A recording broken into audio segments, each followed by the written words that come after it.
Yeah, we do quite a bit of hapuka fishing down here, or groper fishing, and you can catch them from pretty much from Three Kings all the way down to Stewart Island, down the whole length of the country.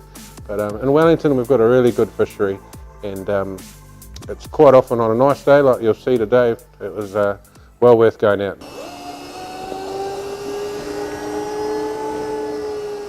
The gear we were using today was Shimano Beastmaster electric reels, and it had 80-pound braid on it, and braids really revolutionised the way we fish, just because there's no stretch and you can feel every little bite, see every little bite that you get down there. So, and then of course teed up with the technology of the electric reel, it makes it really easy to deep drop, as we call it, and to get your lines down 200 metres without much effort, and pull them back up with even less effort.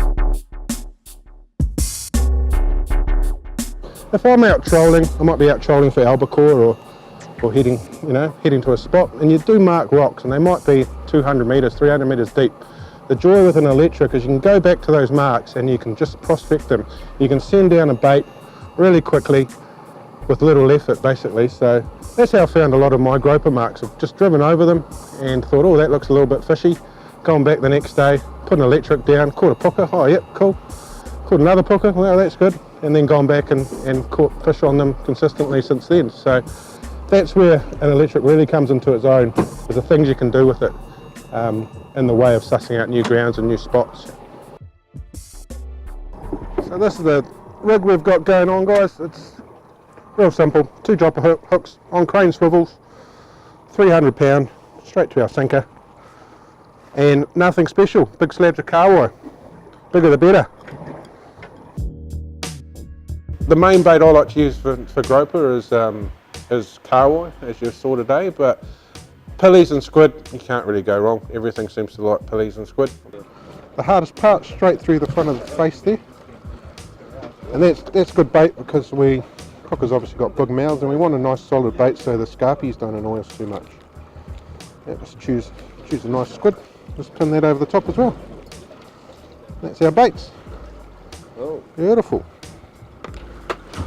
Some people like to tie breakaways on the sinkers, but the sinker's actually the most expensive part. So I'd rather, especially if you're making your own rigs, I'd rather lose the whole lot or have a better chance of getting the sinker back, if that makes sense. So what I always do is I stop where I want to be.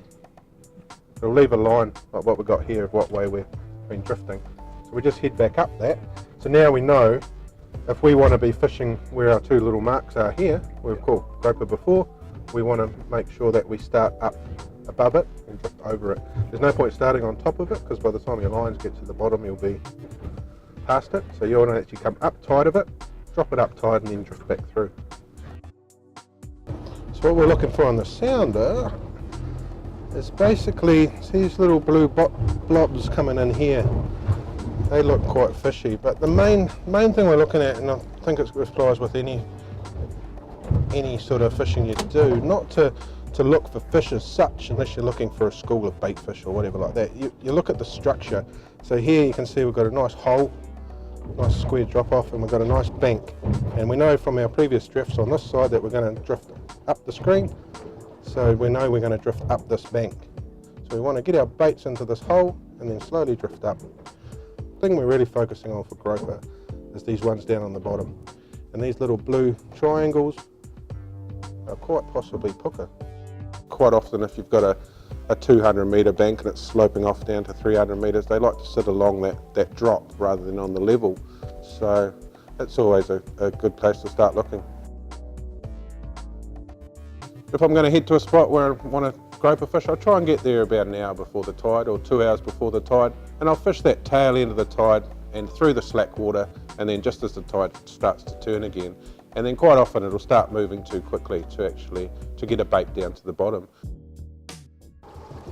It's all about just keeping in contact with your sinkers and making sure you're in the area. If it's miles out the back and you've got a big angle on it, sometimes it's hard to actually tell that you're on the bottom, and if you're not on the bottom you're not fishing. So that's the idea, with just keeping right on top of them. You let one line get out for a little bit and get a bit of an angle on it, and then you drop the other line out, so it's, in theory, when you're looking at the ones like that and ones like that, so it should avoid tangles. So those lines now are perfect, straight up and down. And as we're drifting along, we're drifting up a bank, but we'll just keep an eye on it because it is a snaggy area, so as soon as those rods start to touch the bottom, we'll give them a few winds and keep that sinker pretty much on the bottom but a little bit up. If you snag up, grab your rod out and point your rod straight down the line. Never try and pull a snag out with your rod bending. Always point it straight towards the water, even if you need to drop it into the water, and just hold the reel, lock it up, and 9 times out of 10 it'll pull out that way. Yep, sweet bro.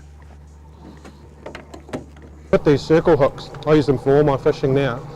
You basically just need to apply the weight. So you let them bite and then give them a few winds and a bit of a lift if you are holding a rod, and that's enough to set the hook. You don't want to strike them out of their mouth. Pull the hook straight out. Yeah. So, but I use circle hooks for everything now.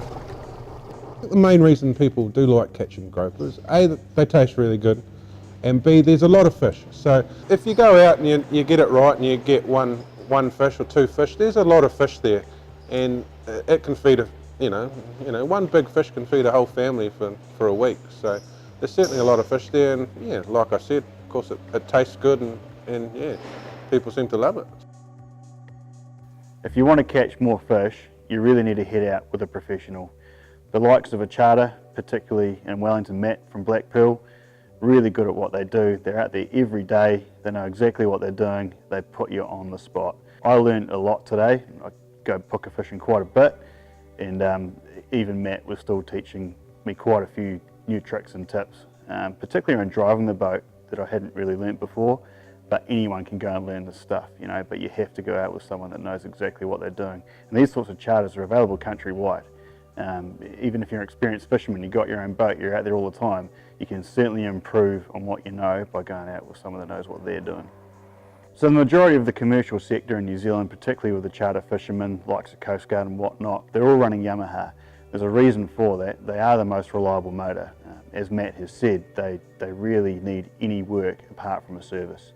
Maritime Police, Coast Guard, NIWA and Wellington are all great customers of ours, but all they ever need is a standard service. There's never any more work. These guys are going out in some of the worst conditions, and they rely on Yamaha to get them there and back.